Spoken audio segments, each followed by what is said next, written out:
पार्श्वनाथ भगवान का जीवन चरित्र इसका जीवंत उदाहरण है। पार्श्वनाथ भगवान पर कितने कष्ट आए,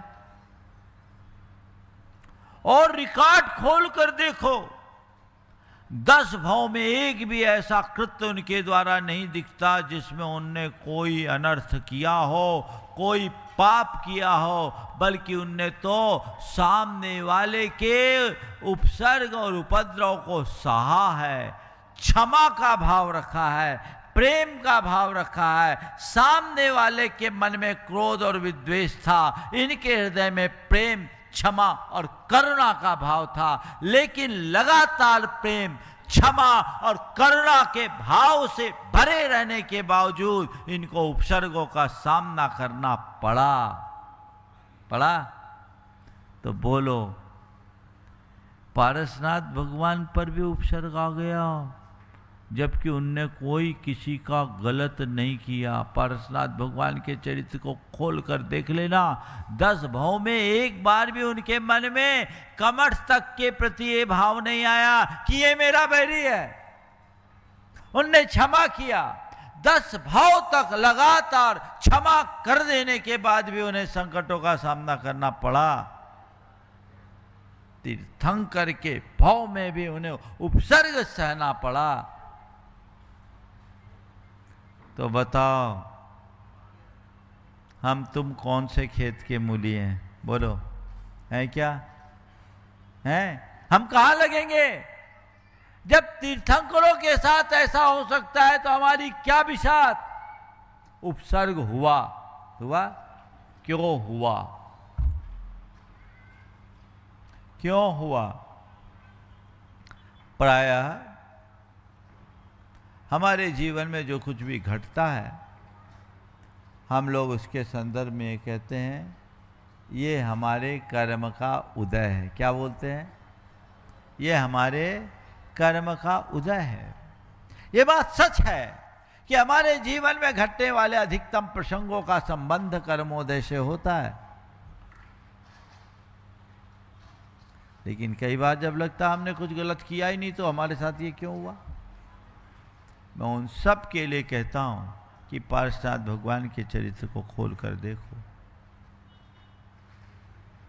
सब कुछ कर्मोदय से होता है, ये अधूरी अवधारणा है। बहुत से कृत्य हमारे जीवन में ऐसे होते हैं जो संयोग से होते हैं। किससे होते हैं? संयोग। पारसनाथ भगवान के ऊपर जो उपसर्ग था वो उनके किसी कृत्य का फल नहीं था, ये एक महज संयोग था। और जब संयोग ऐसे बनते हैं तो सारे निमित्त भी अपने आप बन जाते हैं। और ये संयोग था कि उपसर्ग में ही उनका उत्कर्ष होना था। जीवन में मेरे साथ कुछ अशुभ अघट ना घटे, ये मेरे हाथ में नहीं है। कब कैसे कर्म का योग बन जाए अथवा कब कैसा संयोग बन जाए, कहा नहीं जा सकता। एक धर्मी इस चीज को जानता है कि बाहर का संयोग बनता और बदलता रहता है, और संयोग हमारे जीवन में उतार चढ़ाव लाते रहते हैं। तो पारसनाथ भगवान पर उपसर्ग आया, वह एक संयोग था। हमारे तुम्हारे जीवन में भी यदि कुछ प्रतिकूलता आती है तो यह भी महज एक संयोग है। यह भी एक महज संयोग है। प्रतिकूल संयोगों का निर्मित होना भी एक संयोग है। इसको कोई नहीं टाल सकता। जब पारसनाथ नहीं टाल पाए तो हम तुम क्या टालेंगे? टाल सकते क्या? संयोगों को टालना हमारे बस की बात नहीं है, पर संयोगों में अटल बने रहना यह हमारे बस की बात है। पारसनाथ भगवान का चरित्र हमें यही बताता है।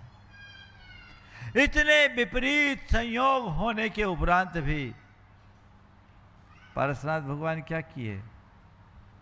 सहज शांत और निर्भय बने रहे, समता रखे। तुम सम मैं समता धरूं, पार्श्वनाथ भगवान सहज शांत निर्भय बनूं, दो ऐसा वरदान। पार्श्वनाथ भगवान की आराधना का यही उद्देश्य होना चाहिए। उपसर्ग संयोग से आया और उत्कर्ष उनकी समता से हुआ। क्या हुआ? उत्कर्ष कैसे हुआ? पार्श्वनाथ भगवान यदि प्रतिकार करते तो क्या होता?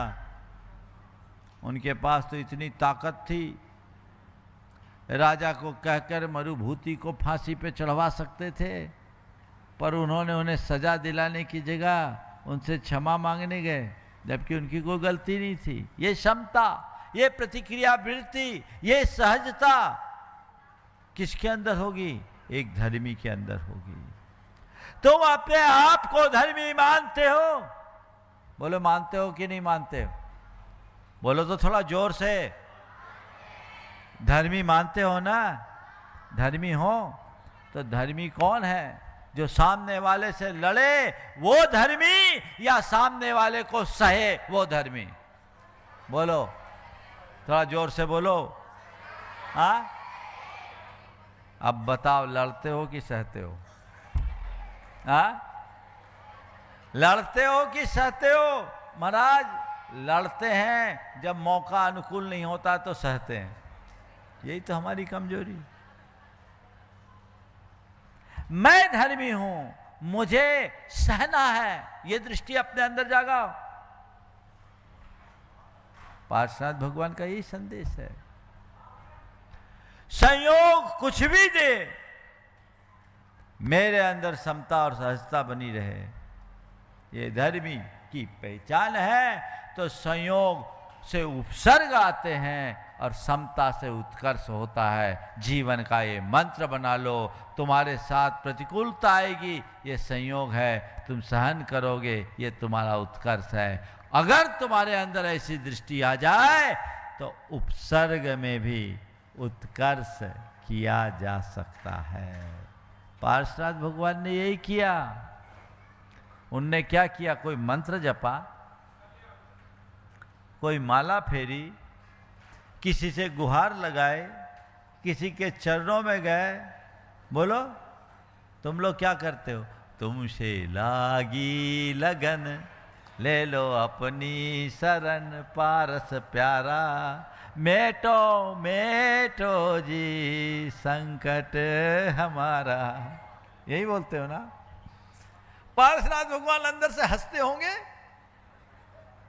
ये क्या आया नादान, मेरे पास आया, गुहार लगा ले, मेटो मेटो जी संकट हमारा। अरे अपने आप को तो पहचान, तुझ पर संकट है कहाँ जो दूसरों के सामने भिखारी बनकर आया है। अगर आपको मेरी वीडियो अच्छी लगती है तो प्लीज़ मेरे चैनल को लाइक करें, शेयर करें और सब्सक्राइब करें। Thank you.